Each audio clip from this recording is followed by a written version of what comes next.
Hello, Pancho Campo. We are live. Today we have a special edition of Wine to Help to talk about the Wine Future Conference 2023 in Coimbra that will be next week.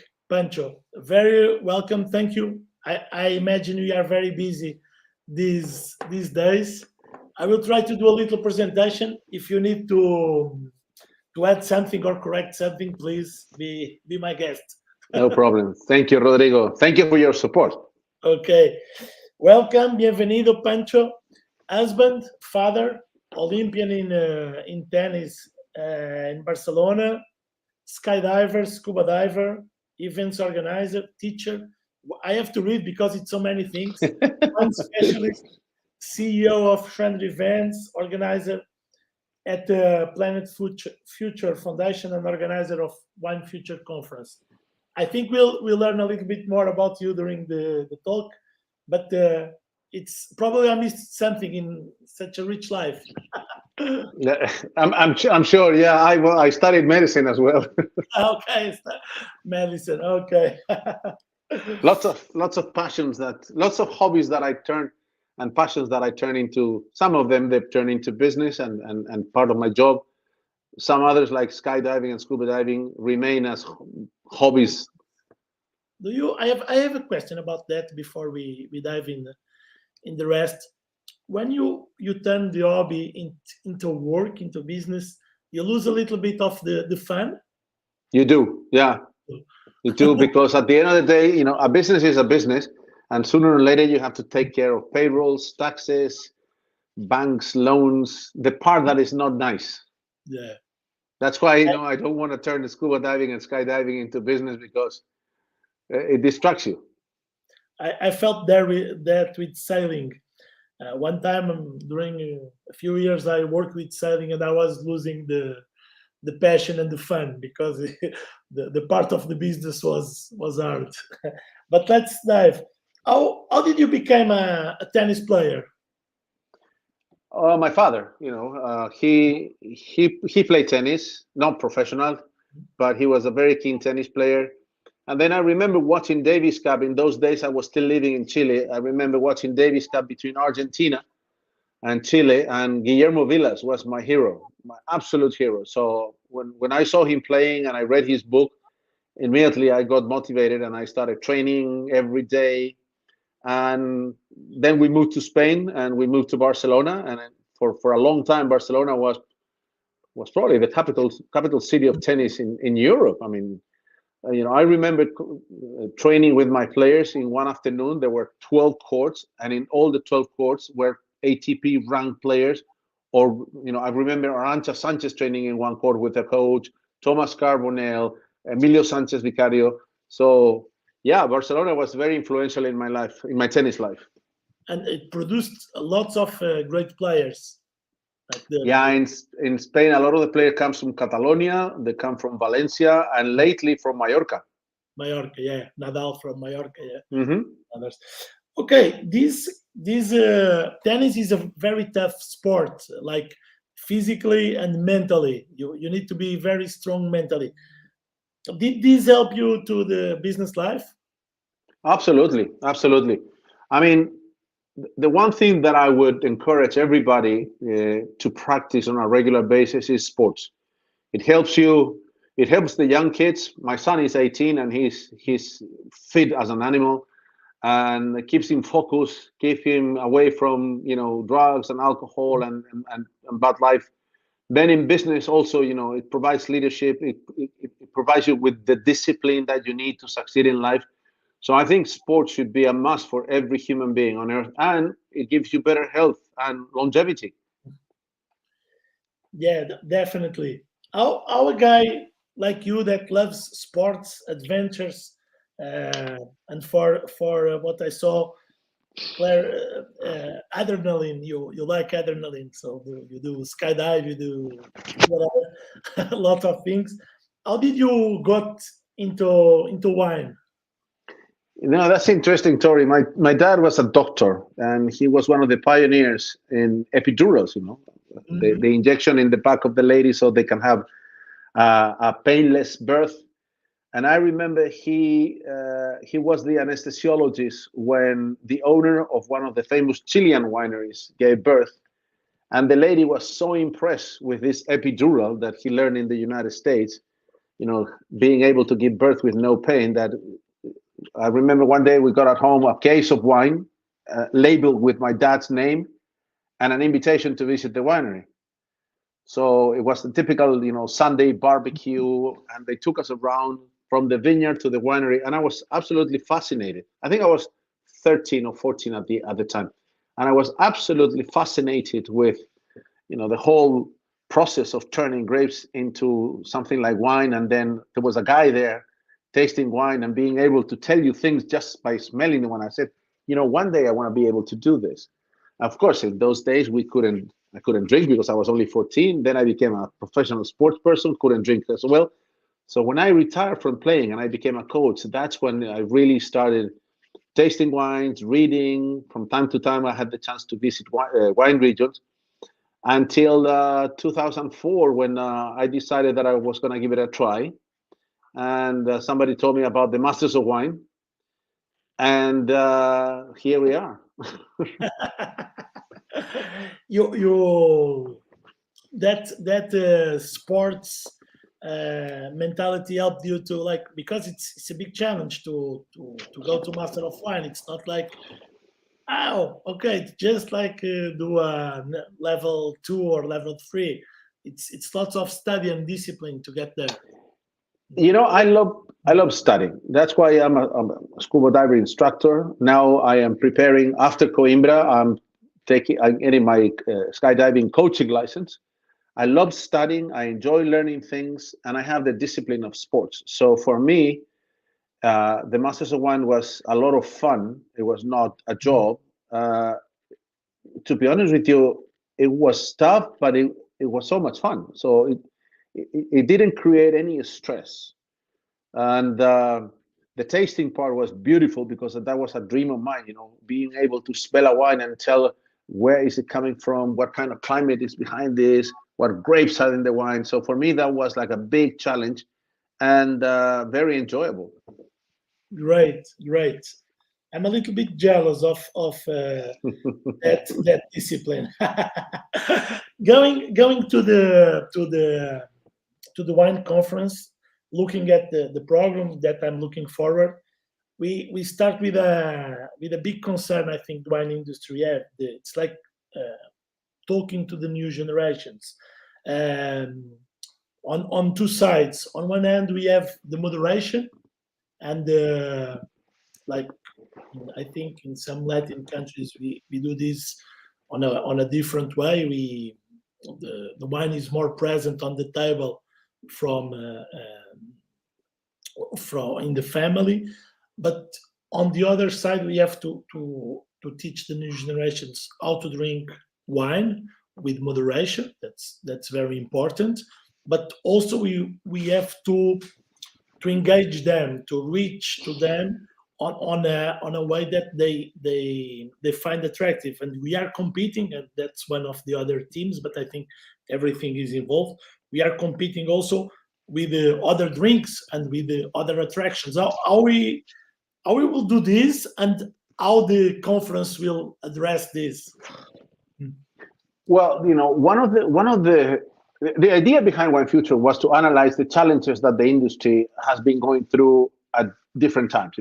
In the first edition was 2009, and in those days we had the huge economical crisis in the United States with the closure of Lehman Brothers and the subprimes. Mm-hmm. So that was the biggest issue. But I personally think that the wine industry has never seen so many challenges at one time. So we have the youngsters that either are not drinking wine because they prefer other drinks, mm-hmm. or they're just not drinking alcohol. And you have a big chunk of Generation Z that they clearly express that they're not interested in wine and they're not interested in alcohol. So one of the things that we did is panel number one is we got young people, all our Generation Z, Mariano Braga, Emma Bertrand, Georgia, Wine Genie is her name in Instagram. These are young people that have a lot of following in Instagram or in TikTok. And we want to learn from them, how how do they communicate and how do they create these communities around them? Because at the end of the day, they have the access to the future generations.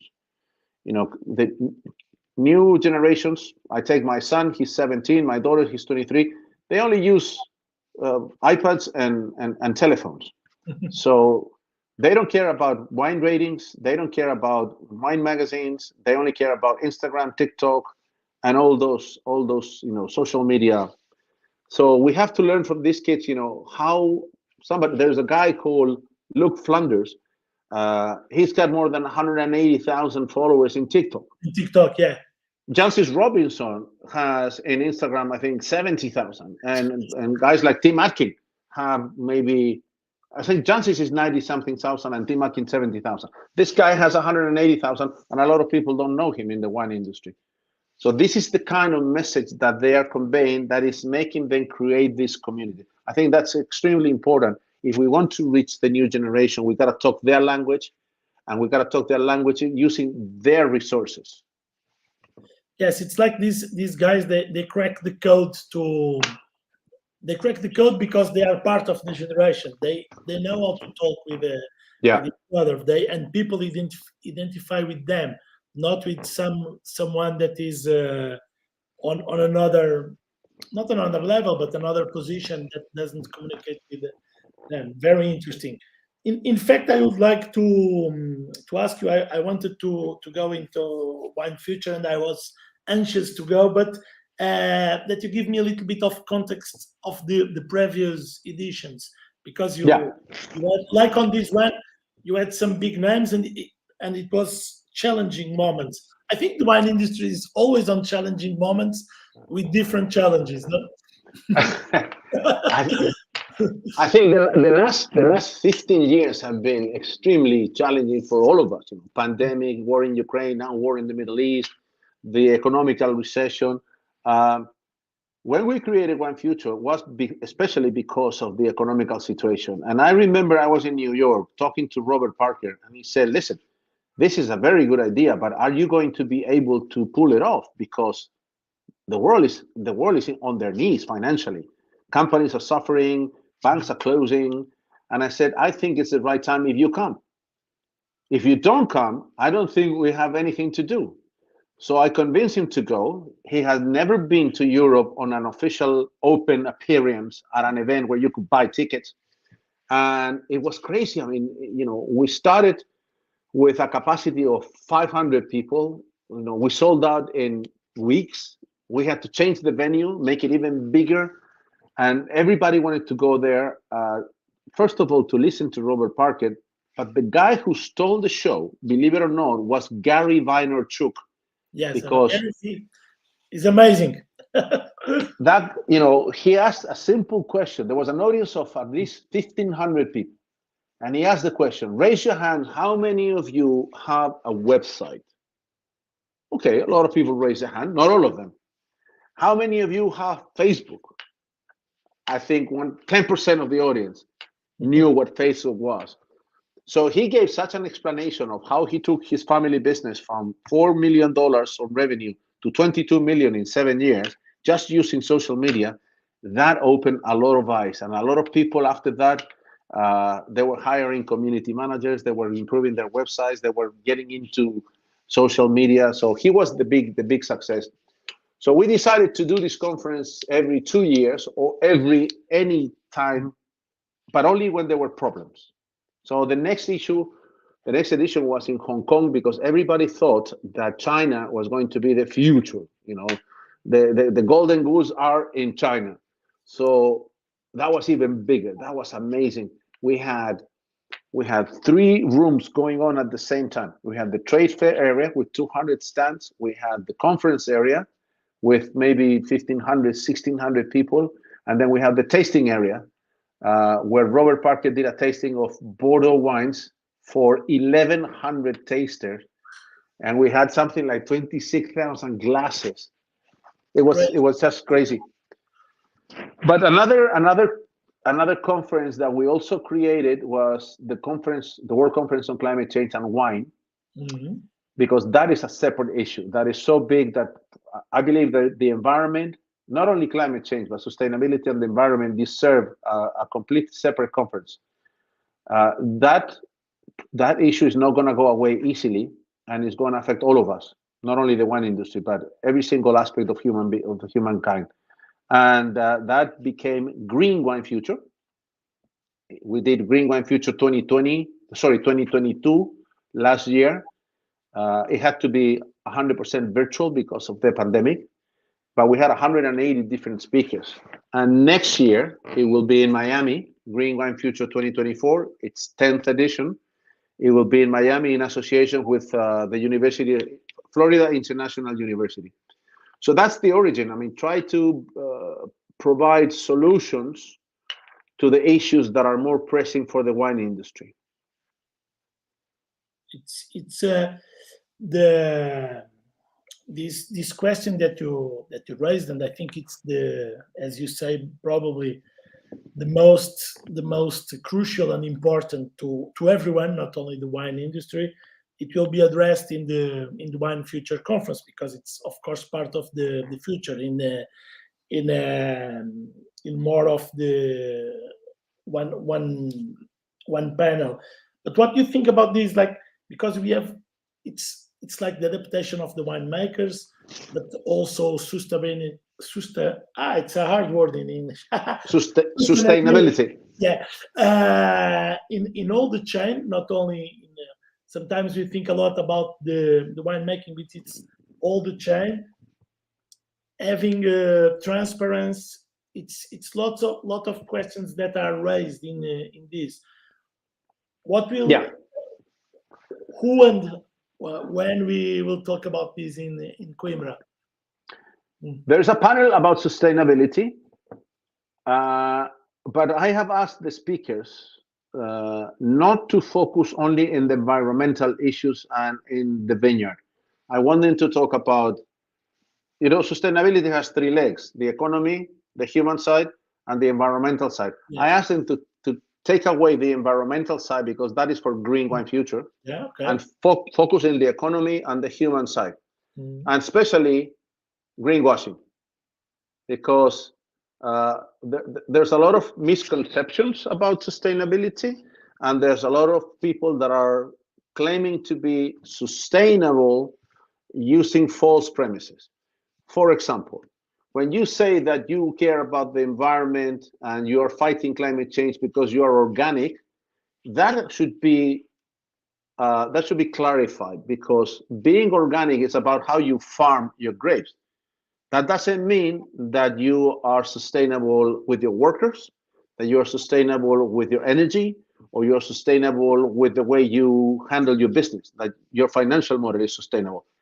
Organics or biodynamics does not imply that you are environmentally friendly. That only implies that you are farming in a sustainable manner, or you're farming biodynamically.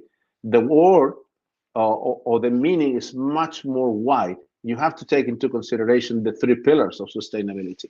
So this is something that needs clarifying, and also, there's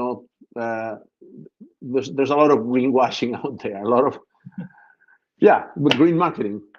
Yes, that's very interesting. Here in Wine to Help, we already have, like, I think in last 2 years, 3 or 4 talks with people that work deep, helping the wine industry in this.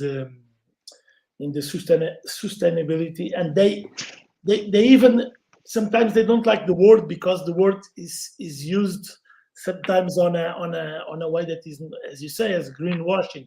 So it's used on ways that shouldn't be. But having said that, in Portugal you got some very interesting initiatives. For example, you have the Portugal. Wines of Portugal is launching, or they launched their sustainability strategy, which is very interesting. Frederico Falcao should be able to tell you more about that. You have the Porto Protocol, which was launched when we did the event with President Obama in Porto, together with Taylors and Adrian Bridge. You have somebody that for me is one of the top 10 most knowledgeable people when it comes to sustainability, which is Antonio Grassa from Sograp. So there are a lot of initiatives that are giving Portugal a kind of leadership in this field. That's good. That's good to hear. Let's go to something lighter, but I think it's very important too. That is the endorsement and the involvement of celebrities in the not only in the wine industry but also in the other drinks. I was looking yesterday of a list of celebrities that are involved in tequila, vodka, and it's like impressing. How are the celebrities that are in the wine industry working compared with these guys that are on the others, and how they help the industry? Because some of them they have really successful businesses. You know, if you look at the most successful brands, they all associate themselves with celebrities. Why does Nike pay so much money to Rafa Nadal or Djokovic? It's because, I mean, if you pay a guy $100 million, he must sell more than $100 million to make it worth it. So there are some cases, for example, Kylie Minogue, she launched about a few years ago her own brand of rosé prosecco, but she gets involved in the style of the label, in the marketing, but she also tastes the wine. And Paul Schaffner is the speaker that is going to talk about those initiatives, and he's the one that helped Kylie Minogue to produce her wine. I think it's extremely important. Which are the events that have more popularity? For example, everybody watches the American football, how do you call it when they play the final? Super Bowl. The Super Bowl. Yeah. Nobody likes American football in Europe. Nobody understands the damn game, but we are all watching it. But it's an event. It's the power of the event, the power of the big thing. Exactly. The power of events, it's something that could help tremendously the wine industry, provided they allow us to promote wine. But for example, Wimbledon has been endorsed by Jacobs Creek for some time, and they were very successful. So, and believe it or not, the first endorsement were the Roman gladiators, that they used to recommend wine to their followers. I didn't know.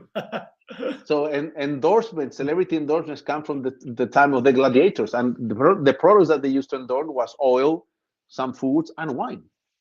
One question, I'm not sure if you can help, but I think you can. And it happens in Portugal, and I believe it happens in other places. Sometimes the winemakers, the brands, they want to have visibility, but at the same time they don't know how to work with influencers. They are afraid. The word influencers sometimes is not a good word, because, and in fact when the campaigns are structured, they work very well. But when you just send a bottle to someone and say, okay, drink and post, it doesn't work. I have my personal views on influencers. When I created the first Wine Future, it was the time of the bloggers. There was even a world conference of bloggers, the Bloggers World Conference. And everybody thought that the power of connecting with the consumers was going to be in the bloggers. Today, none of those bloggers even exist. Yes. They just faded away, they disappeared. They made my life miserable because they hated me, but they all disappeared. Now, the world of influencers still has to prove itself. Is it going to last? Is it here for the long run, or is it just a fad? So I do believe that they could have tremendous impact, but I would be cautious about the future of influencers. There are some areas where influencers are fading away. There are some other areas where influencers are really growing. Wine has a tremendous potential of growth still, but I would like to see in 10 years, is it going to be influencers? Is it going to be bloggers? Is it going to be something else that, the world of computers and digital is going to invent? I don't know. Yeah, I have the platforms will change because the platforms change very, very fast. Sometimes faster than we change. So they here in Portugal we are having an interesting thing that is on the books industry and TikTok. The sales of books increased with the TikTok recommendations. It's good because it's fun, but as you say, it could be it probably is a momentum. It's interesting. Okay, but talking about a big celebrity, we'll have Bruce Dickinson, that is a rock star. He will talk about business. I'm curious, is involved in wine or just beer? Is a brewer? He's just involved in beer. However, once we finish our connection, I have a Zoom with them, with Bruce, to discuss his participation. But the main reason why we decided, and I say we, the technical committee, Federico Falcao, Siobhan Turner, Robert Joseph, and Mike Van Bickler, we decided to invite Bruce because one of the problems that the wine industry has is the lack of the ability to create large communities of followers. Mm-hmm. For example, TikTokers in wine have 180,000 followers. You compare that to sports, it's nothing. It's meaningless. Yes. One of the guys that has managed to create one of the largest and most loyal communities of followers is Iron Maiden. They have followers that have been there for decades. I mean, people like me, 62 years old, we still follow Iron Maiden, and we're talking millions. So if we can learn from Bruce Dickinson, what can the wine industry do to develop those communities and that loyalty? That would be something very interesting. He's also an entrepreneur. He has a brand of beer that's last year sold 10 million cases. He's had his own airline, and he's a very successful businessman. So I think sometimes the wine industry should not be so endogamic and try to learn from other industries, other fields, other areas. And that's the reason why we invited Bruce. Very nice. Just out of curiosity, you will be flying at Force One? Say that again? You will be flying his plane? No. We'll have another panel to learn about the other industries too. Yes. You see, that has been a challenge because I thought it was going to be easy to have a panel with soft drinks, beer, spirits, and other drinks. Well, unfortunately, spirits and beer have the same fear of wine, because the answer from one of the beer companies was, but you guys are a wine conference. What has beer to do with anything? I said, listen, because we want to learn from each other. Guys from Spirit said, you want to steal our strategies. So I think the world needs to be more open. We need to work together. That surprised me in 2023. That surprised me. I was, this was the last panel that we were able to form because we couldn't find people that wanted to talk in a wine conference about soft drinks, about beer, or about spirits. So what we did is, we have people from the low alcohol or no alcohol drinks. We have people from the bulk wine, which is the fastest growing part of the wine industry. We have an expert on spirits. What does the world of spirit do to engage new consumers? And that's the way we approach it. But we couldn't get anybody from Coca-Cola or any of those. There will be a few panels also, and I mixed everything, but it will be different panels. But about the digital, we already talked, virtual tours, artificial intelligence, tech. What can we expect on this? Because this is the future. This is the present, in fact. How is this changing the landscape of the wine industry? I'm very curious. Personally, I am very interested in listening the closing speech that the economy Nobel winner, Sir Christopher Pissarides, is going to conduct, because Anybody that has won the Nobel Prize deserves my complete attention and respect. And the biggest issue that we have, not only in wine, in all areas of life, is the economy.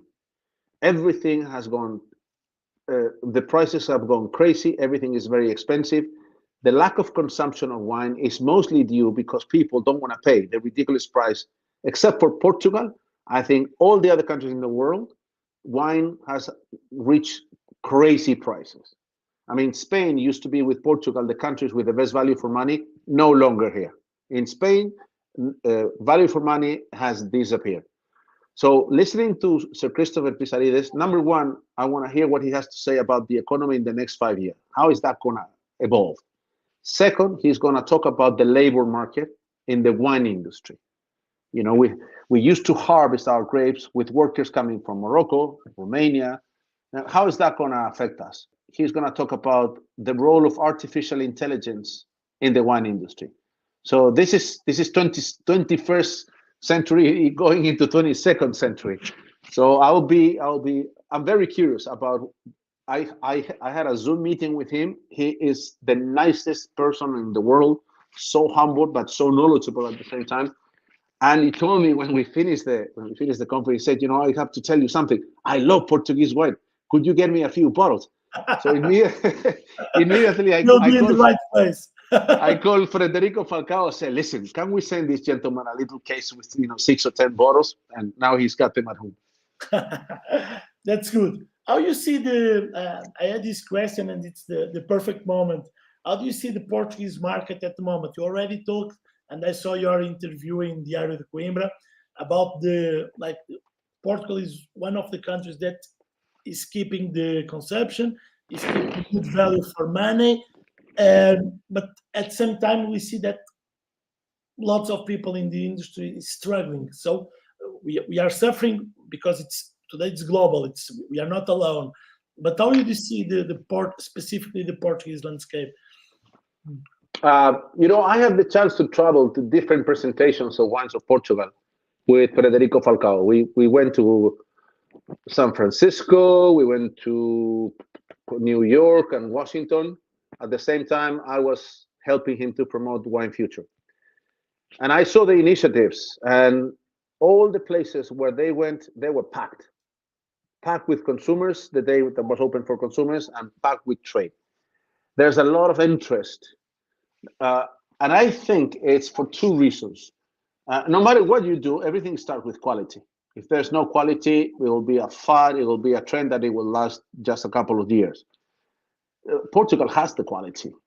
Number one, you have such a variety of styles and grapes which are indigenous, and people like things that are autochthonous. From Port to Madeira to Setúbal, when it comes to sweet and 45, and then the amazing amount of grape varieties from Dao to Barrada to Beira to everywhere. That's number one. You have the quality. Number two, you have authenticity. You drink a Portuguese wine and it cannot be made in any other part of the world. And I believe in authenticity. And number three, which I think in these times is extremely important, is you can buy a very good Portuguese wine for a decent amount of money. But also, this is something that we insisted with the committee. We wanted to include a tasting of premium wines because a lot of people internationally don't associate Portugal with premium wines that are top quality, top rating, top prices. So this is why we decided to include this tasting there. And I think all the ingredients are there.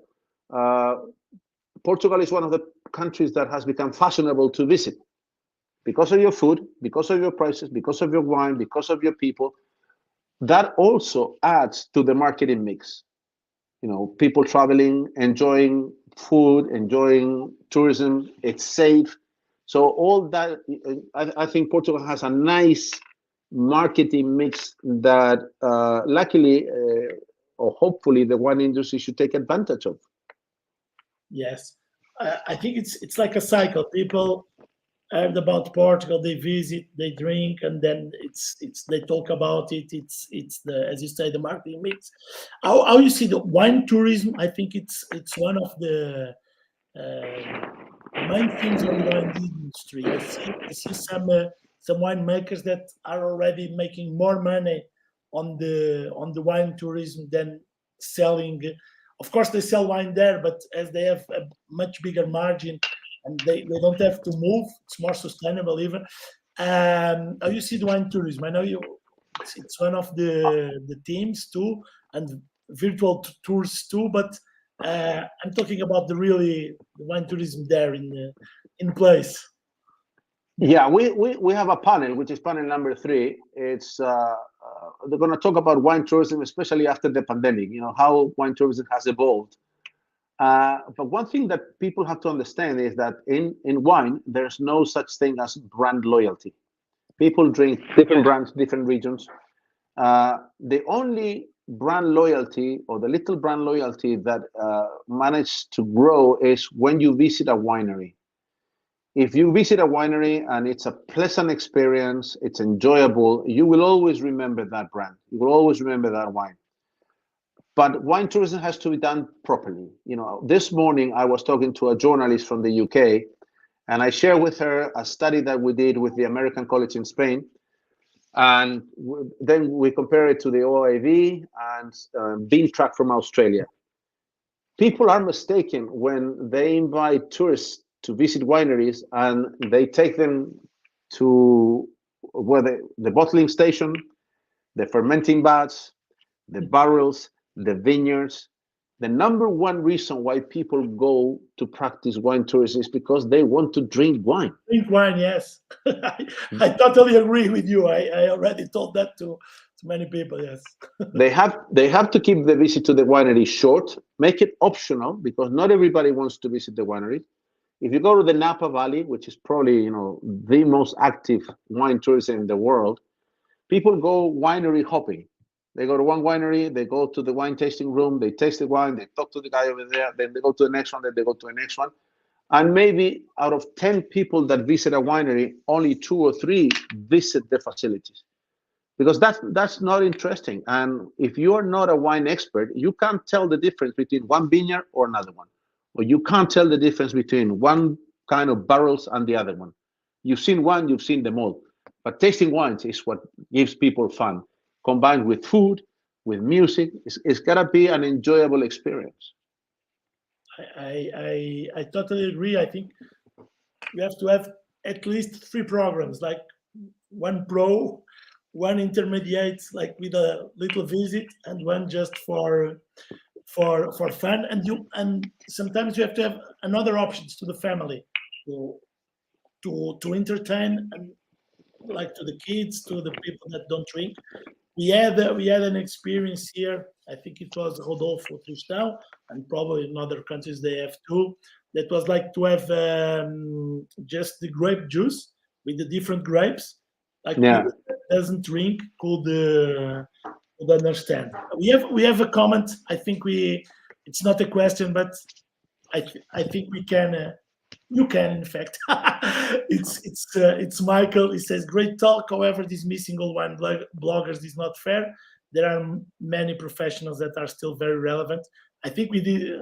Pancho didn't dismiss, but he talked about. No, not at all. All my respect to those who have survived, but they don't call bloggers then anymore. They've changed they're wine writers. They've become influencers.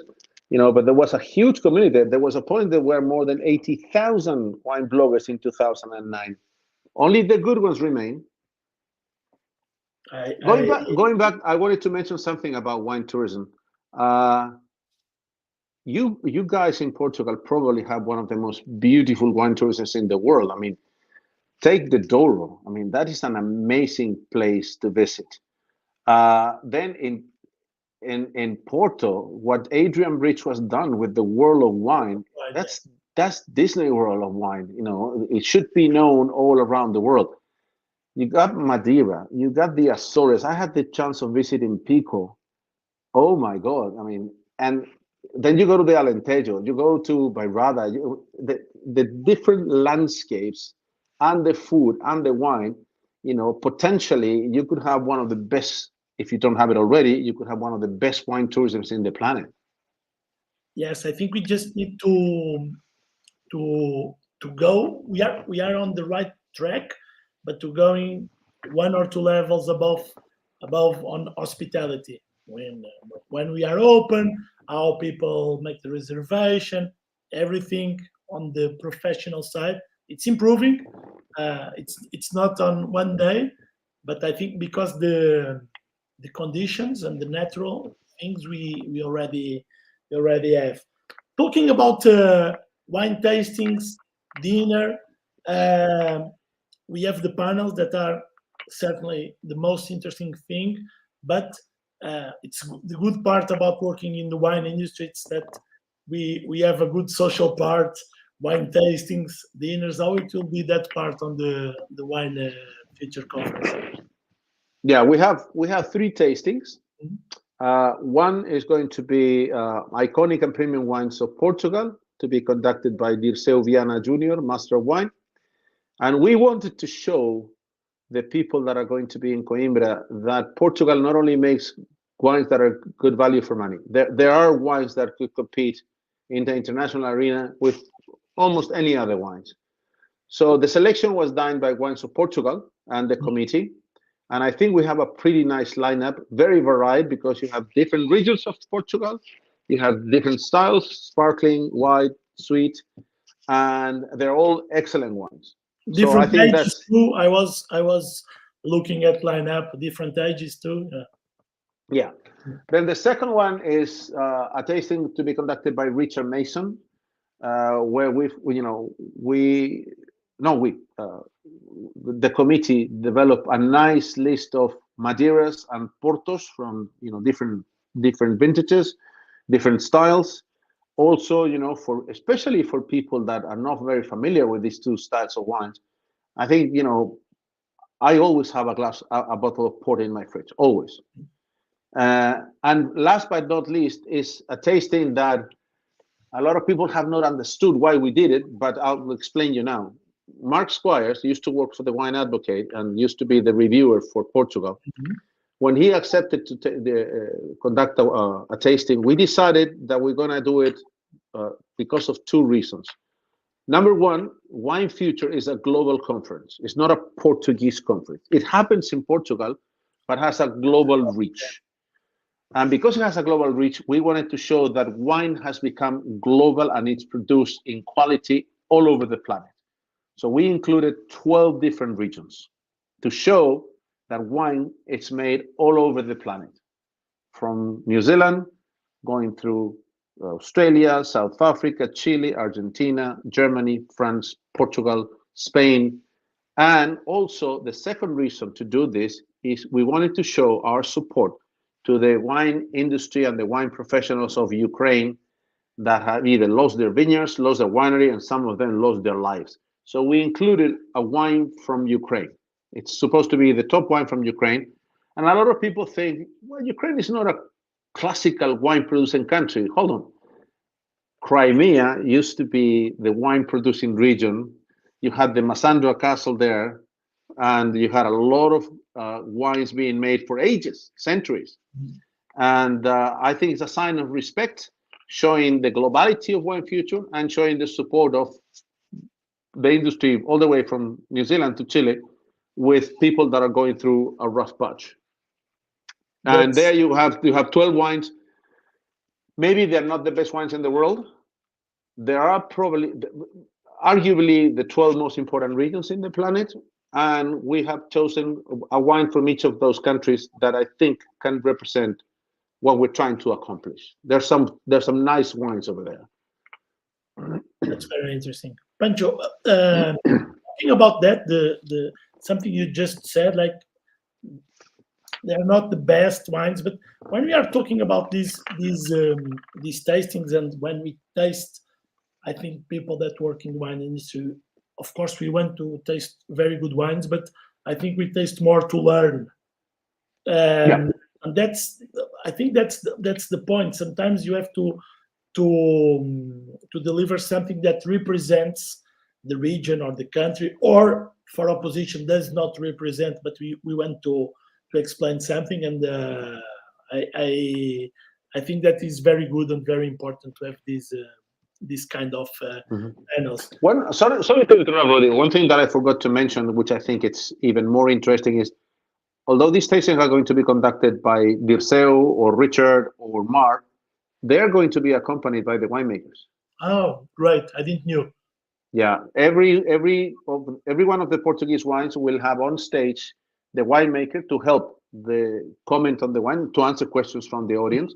And Mark, because there were coming wines from all over the place, not everybody could be there, but at least we're going to have, out of the 12 wines, I think we're going to have 7 winemakers, and the other ones have sent us little videos. Perfect. That's great. Last, I think I missed a few panels, but one, and we have to leave room to surprise to people that go there, and people that didn't book yet, they can book at the website and the Wine Future Conference and the ticket line, I think. But one panel that I think is very important. We talked a little bit about sustainability, about people, but inclusion. It will have a panel just for this. How important is this in the world today, and specifically in the wine industry? To be honest with you, it's a topic that we should not be talking about.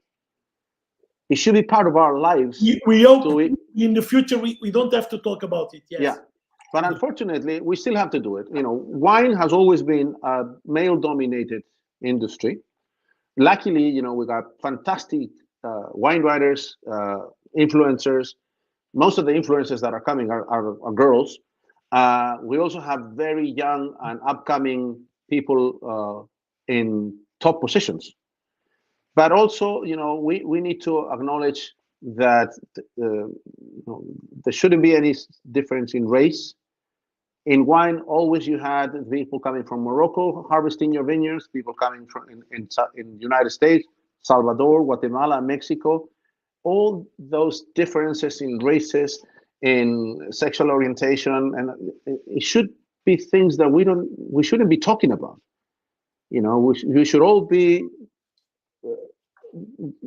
cut by the same knife, and we should all have the same opportunities. What we're trying to do here, because in our society, unfortunately, those differences still prevail and exist, I think if we acknowledge and we recognize those segments of the market, they could become potential consumers as well. If you pay them the respect that they are looking for and they deserve, and you include them, then I think it's probably a little niche market that should be addressed, apart from the human rights side of it. Fantastic. And we have in the US, we have some examples of wineries that are very big now, and they like addressed causes like the One Up, or we have lots of not lots, but they are recognized like black winemakers like the McBride sisters, that they talk to their community and they grew. Exactly. For example, in that panel you have Nitsike Villela. She's a black winemaker from South Africa. She was awarded Woman of the Year.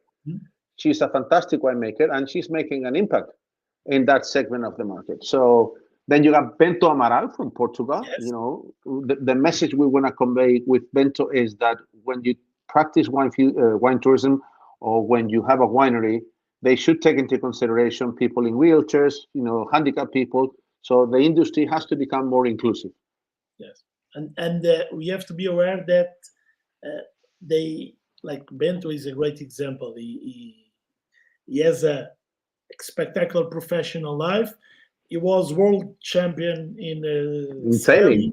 He has a record in skiing. I didn't even. He's a fantastic person with a. I wish I could do half that he does at the. So it's, as you said, it's. I hope it will be a non-question in the future. Pancho, I know you are very busy. I just wanted to ask you to leave a message to the people that go to the wine conference and people that can't go but should go in one of the next editions. Yeah. Now that you mentioned that, for those people that cannot attend, we will record, a professional company will record every single session, every keynote, every panel, every tasting. And they are on sale. You can buy them. I think you can buy them for like $35 each session or $99 the entire conference. You know, Okay. 8 panels, 6 keynotes, and 3 tastings. My message is, you know, the wine industry is facing problems. We have to recognize and not be in denial. There are problems. Consumption has gone down, and don't talk to me about premium wines because people that have money will always have money. Yes. It's the medium and lower entry level wines that are suffering. The guys that are working the vineyard are struggling to make it to the end of the month because prices have gone up. The lack of consumption, the health problems. You have prohibition in sometimes of the United States, people that they think that we should go back to the 1920s where alcohol was not allowed. So all these issues, the worst thing that you can do is deny them. The best thing you can do is address them, get together with people like the ones that are going to be in Coimbra, discuss possible solutions and share them with the world. The wine industry needs to be more informed. This is a conference that should have 2,000 people attending. And I understand that, you know, there's money problems around the world. There's different issues. You know, people are afraid of traveling because of what's happening in the Middle East.